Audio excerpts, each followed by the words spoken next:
The timeline is finally up to date, with over 100,000 unique players joining since the inception. Constantiam.net has a history unlike any other multiplayer server. This is the most widely accepted timeline of Constantiam and was created by Nyrock, and then turned into a map art by Dinosaur Wizard, who was kind enough to give me a copy in-game.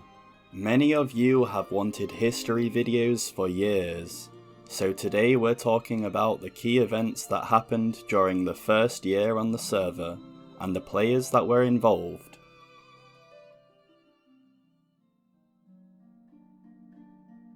Our first era, the Age of Antiquity, begins in February of 2016.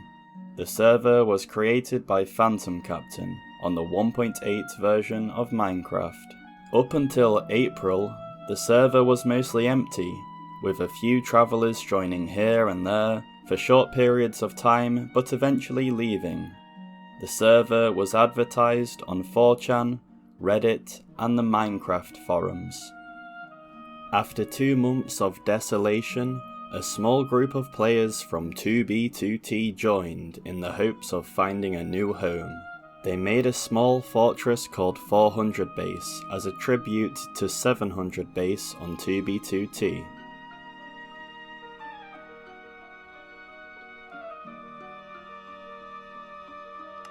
Another 2B player, Hausemaster, found this spot and was welcome to join them.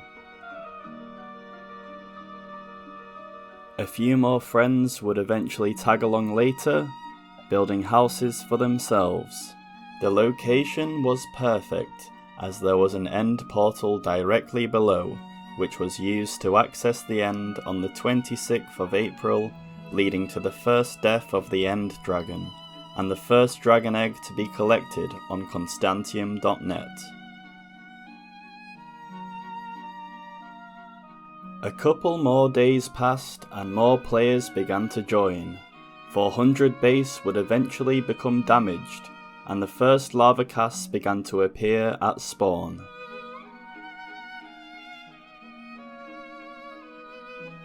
MRX would also place the first Wither at spawn, which he fought in order to get a Wither star for a beacon. Soon after, members of 400 Base decided to leave and find a better location for a more permanent base, resulting in the creation of Horizon.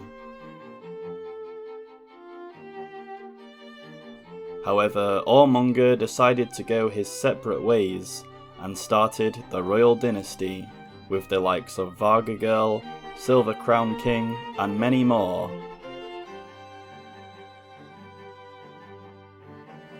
Now, the original 400 Base divided into 2 camps that had many 2B2T old recognisable players.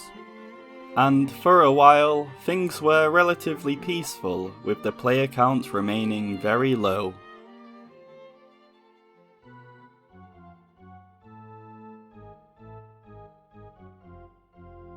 In June, most players started to make as many notch apples as they could, as the next update to Minecraft would make them no longer craftable.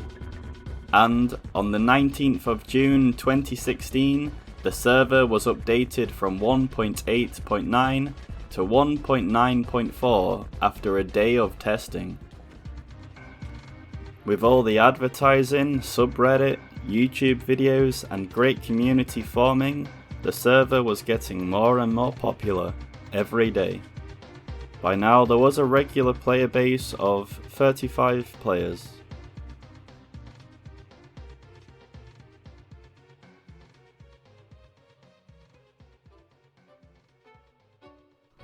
The server was updated from 1.9.4 to 1.10.2 on the 18th July. However, during this update, a large portion of the Nether dimension had somehow reset.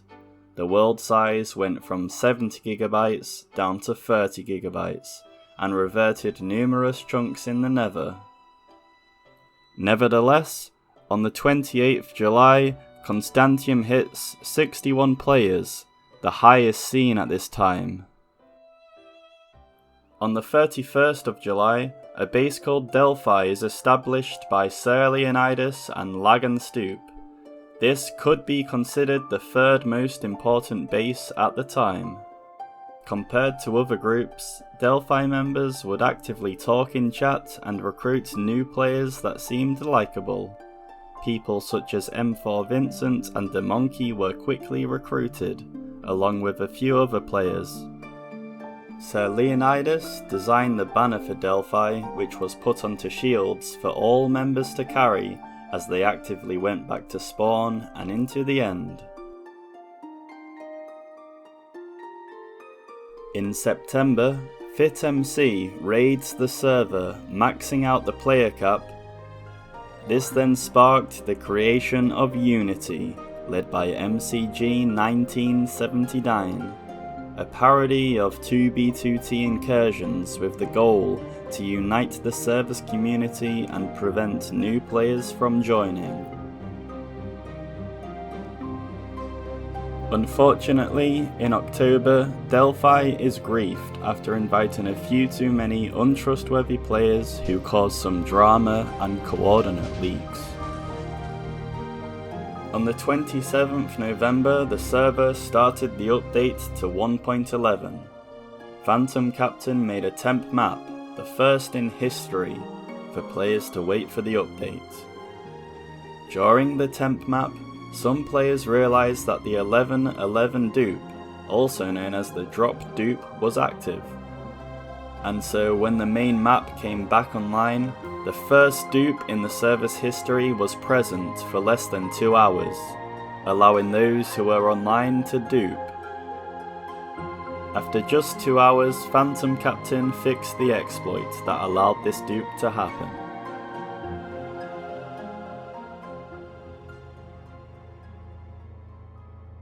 At the start of December, Madam Giggles decided to build a Christmas tree at spawn with the goal of defending it till Christmas Day, but this was not possible.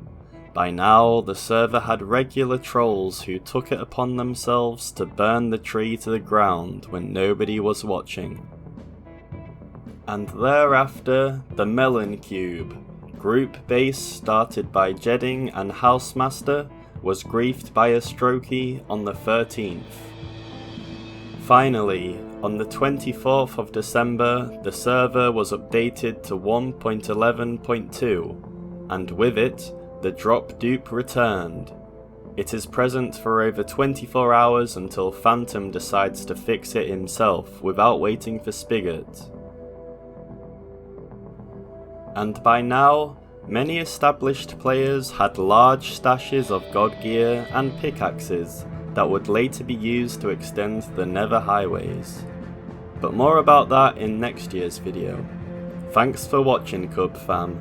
Stay alive out there.